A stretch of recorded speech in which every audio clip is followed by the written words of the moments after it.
प्रचंड आक्रमक असं भाषण केलं.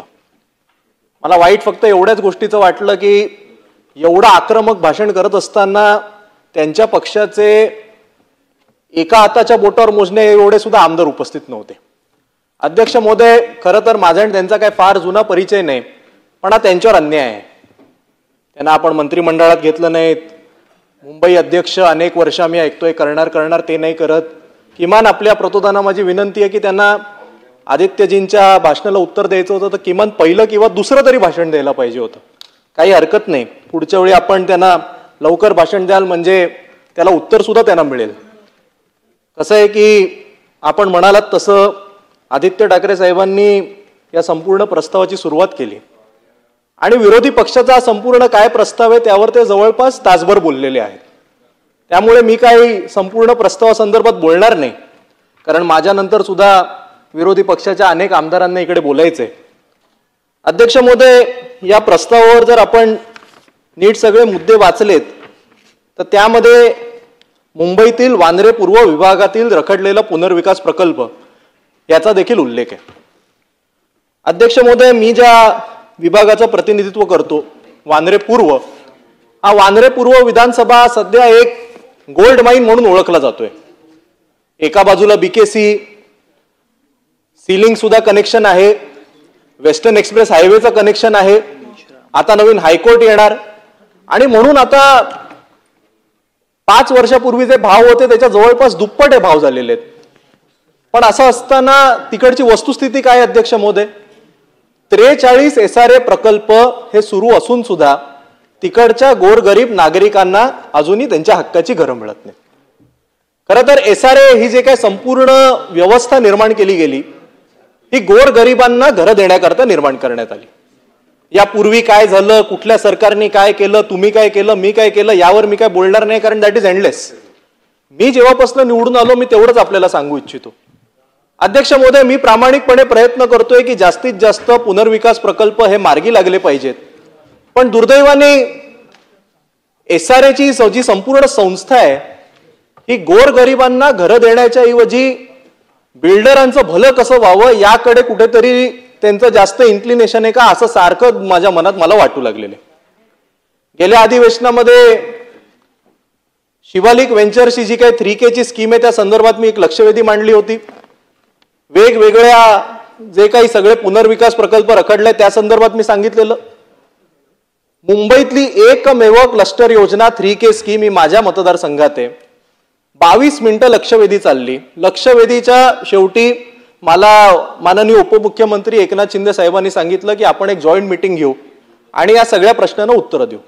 दुर्दैवाने आता पुढचं अधिवेशन आलं, 2 दिवसांनी ते अधिवेशन संपेल, आजतागयत ती मीटिंग लागली नाही.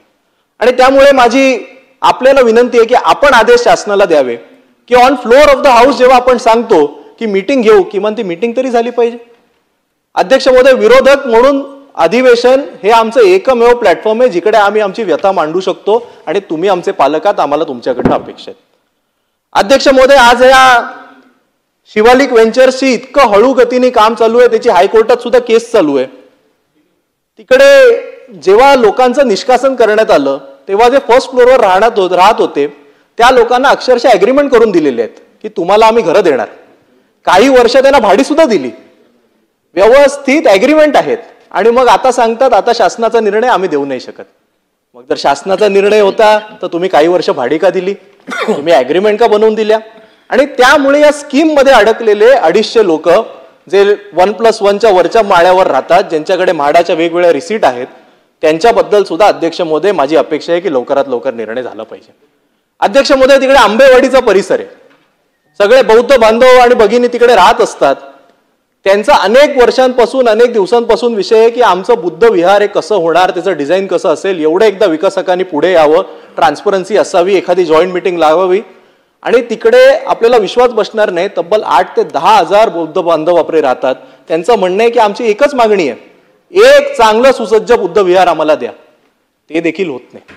एवढ्या छोट्या छोट्या विषयांकरता गरिबांची कामं होत नाहीत, त्यांना घरं मिळत नाहीत, त्यांच्या हक्काची विहारं मिळत नाहीत. आपण काय मोठ्या मोठ्या इन्फ्रास्ट्रक्चरच्या गप्पा मारून उपयोग होणार सांगा मला. अध्यक्ष महोदय, माझ्या मतदारसंघात गोसिया कंपाऊंड नावाची पुनर्वसन प्रकल्प सुरू आहे. 10-15 वर्षापासून सुरू होता, आता पुढच्या 2-3 महिन्यामध्ये त्याचं कुठेतरी कंप्लिशन आलं. गेल्या अख्ख्या आठवड्याभरामध्ये एका माजी आमदाराचे गुंड रोज रात्री जातात, तिकडच्या कन्स्ट्रक्शन साईटवरच्या लोकांना मारतात आणि खंडणी वसूल करण्याचा प्रयत्न करतात. मी पोलिसांना म्हटलं, तुम्ही याच्यावर कारवाई का करत नाहीत? पोलीस दररोज जे मारतात त्यांना उचलतात, पोलीस स्टेशनमध्ये आणून बसवतात आणि मग सांगतात ह्याचा फोन आला, या अमक्या माणसाचा फोन आला, ते सत्तेतले लोक आहेत, त्यांच्यावर आम्ही कारवाई कशी करणार?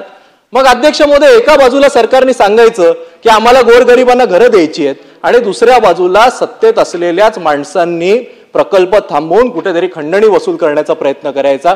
हे किती योग्य अध्यक्ष महोदय? अध्यक्ष महोदय, माझ्या मतदारसंघात भारतनगर आहे. भारतनगरचा पुनर्वसन प्रकल्प देखील अनेक वर्षांपासून प्रलंबित आहे.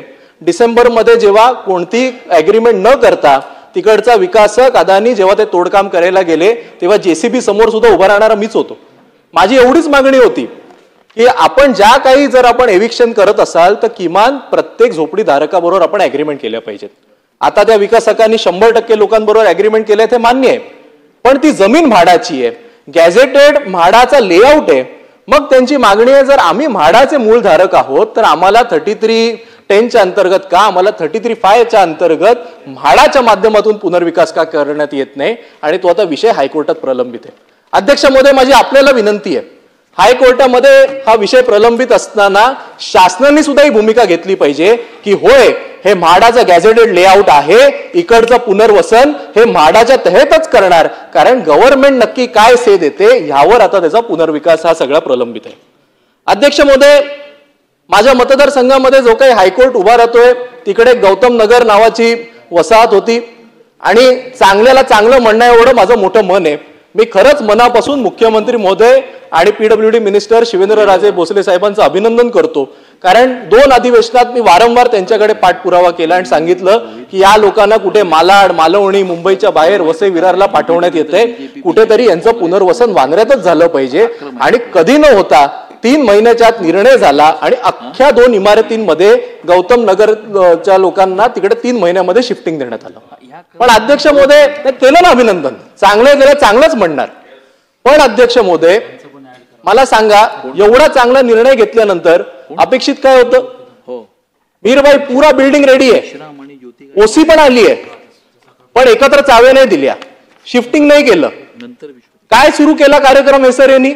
एकदा एकनाथ शिंदे साहेब SRA ऑफिसला गेले, 10 लोकांना बोलवलं, कार्यक्रम केला रईसभाई, 10 चावे शिंदे साहेबांच्या हाताने.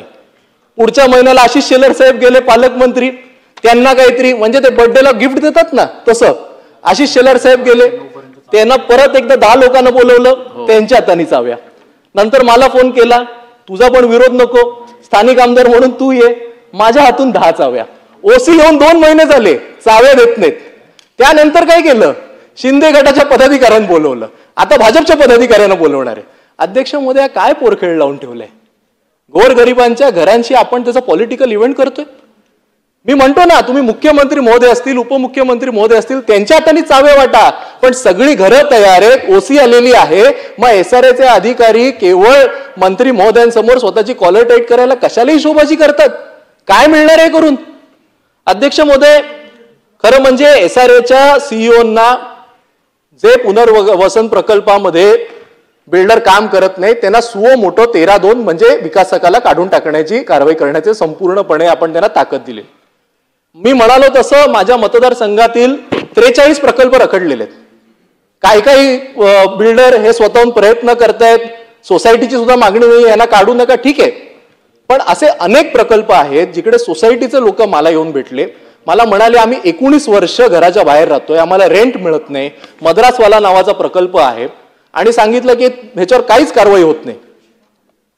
मी पत्र दिलं, आज पत्र देऊन 2.5 महिना झाला, एक हिअरिंग नाही लागली. अध्यक्ष महोदय, हिअरिंग लागते, बिल्डर कसं तरी मॅनेज करतो, हिअरिंगची पुढची तारीख लागते.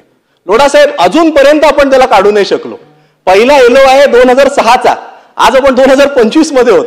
19 वर्ष झाली, एका विकासकांनी एकही घर बांधलं नाही, एकही वीट रचली नाही मुंबईच्या सांताक्रूज भागामध्ये, माझ्या मतदारसंघामध्ये, पण आपण सगळे मिळून त्या एका विकासकासमोर आपल्याला नतमस्तक व्हायला लागतं, आपण काही करू नाही शकत. अध्यक्ष महोदय, मी एक शेवटचं उदाहरण सांगतो, असंच अजून एका विकासकाचं, आणि थांबतो कारण अनेक लोकांना बोलायचंय. माझ्या त्याच मतदारसंघामध्ये जय शिवसाई नावाचा प्रकल्प आहे, सेम केस. 2006चा पहिला एलो आहे. त्यानंतर एक बिल्डिंग बांधली, बाकीच्यांना ट्रान्झिट कॅम्पमध्ये पाठवून टाकलं, काही लोकांना बाहेर काढून टाकलं. आता रेंट देत नाही, आता त्या लोकांची फिकर करत नाही.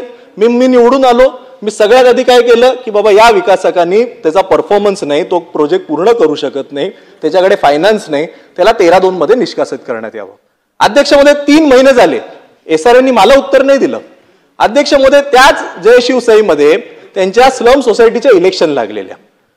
आपण अध्यक्ष महोदय कृपया ऐका, आपण you will also be get shocked. Slum सोसायटीच्या इलेक्शन झाल्या, 2 पॅनल आपापसात लढली.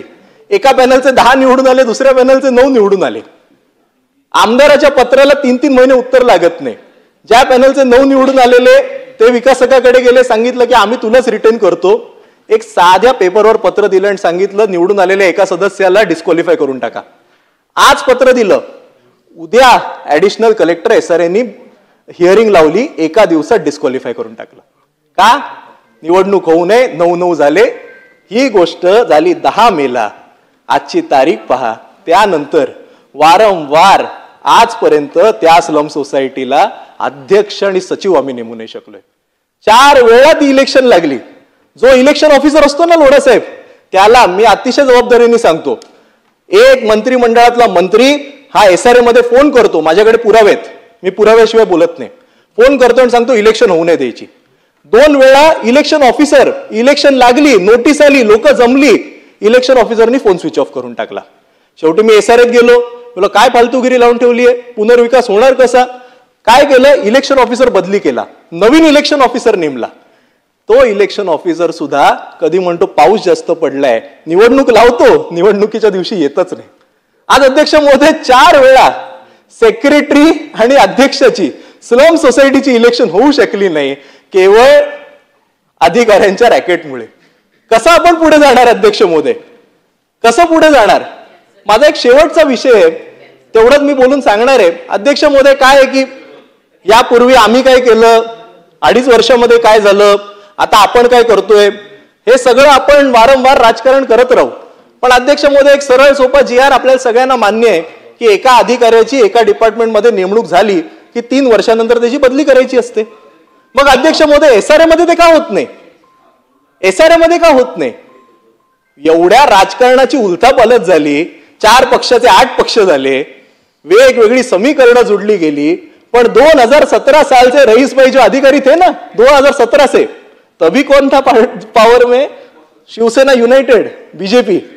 उसके बाद आया महाविकास आघाड़ी, उसके बाद आए शिंदे साहब, अजीत दादा, और ये पहले अजीत दादा भी नहीं थे, शिंदे साहब और बीजेपी, उसके बाद अजीत दादा ज्वाइन हुए, अब ये 3 आए. एवढी वेगवेगळी समीकरण होऊन 3 अधिकारी जे SRAचे डिसिजन मेकिंग आहेत ते अजूनही तिकडेच आहेत. 8 वर्ष झाली अध्यक्ष महोदय.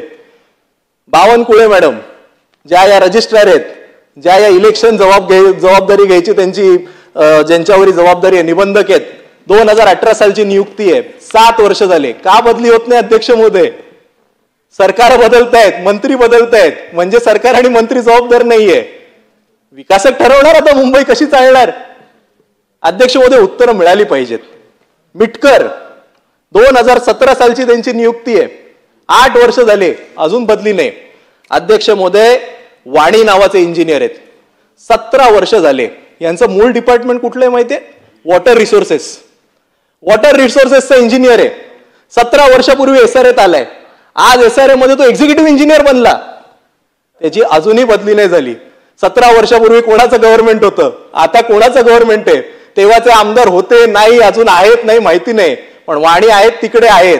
जोपर्यंत अध्यक्ष महोदय 7-7, 8-8 वर्ष अधिकाऱ्यांच्या बदल्या होणार नाहीत ना, तोपर्यंत माझ्यासारखे किती आमदार इकडे येऊन ओरडू दे, किती 13-2च्या नोटिसा पाठवू दे, मुंबईचा विकास होऊ शकणार नाहीत. हे सगळे विकासकाला मिळालेले लोक आहेत. माझी आपल्याद्वारे विनंती आहे, राजकारण व्हायचंय तेव्हा होईल, निवडणुका येईल तेव्हा तुम्ही किती चांगले आम्ही किती चांगले बोलत राहू, पण मात्र मुंबईच्या सामान्य गरिबांना जर आपल्याला न्याय मिळवून द्यायचा असेल तर कुठेतरी या SRA ला आपण वटणीवर आणलं पाहिजे. त्याकरता माझी सरकारला सुद्धा विनंती आहे, सरकारच्या मंत्र्यांना सुद्धा विनंती आहे, कोणतरी तुमच्याकडे येतं, तुमची जी खाती नाहीत, तुम्ही मुंबईचे नाही, कशाला फोन करून दुसऱ्यांच्या मतदारसंघामध्ये हस्तक्षेप करता. या गोष्टी बंद झाल्या पाहिजेत. अध्यक्ष महोदय, मी अतिशय जबाबदारीने सांगतो, मी असं बोलणार नव्हतो पण मला बोलायला भाग पाडलं गेलं. म्हणून अध्यक्ष महोदय, माझी विनंती आहे की जे 43 SRA प्रकल्प माझ्या मतदारसंघामध्ये आहेत हे लवकरात लवकर मार्गी लागावे. आज जसं मोठ्या मनाने मी गौतम नगरसाठी सरकारचं अभिनंदन केलंय, पुढच्या 2-3 वर्षानंतर किंवा पुढच्या निवडणुकीच्या पूर्वीचं जे भाषण असेल, माझी आपल्याला विनंती आहे सरकारने असं काम करावं की 43 ते 43 प्रकल्प माझ्या मतदारसंघातले मार्गी लागले म्हणून मला सरकारचं अभिनंदन करता आलं पाहिजे. असं काम सरकारने करावं अशी मी अपेक्षा व्यक्त करतो. आपण मला वेळ दिलात म्हणून मी आपले आभारी आहे. मिहिर कोटेचा. अध्यक्ष महोदय, एक मिनिट. 293चा विरोधकांचा कोटेचा साहेब, असं आहे, UBT, मग BJP, मग काँग्रेस, मग शिवसेना, मग राष्ट्रवादी, शरद पवार आणि राष्ट्रवादी असा क्रम आहे. त्या क्रमानुसार आपण जातोय. ते NCP नंतर तुम्हाला घेतो.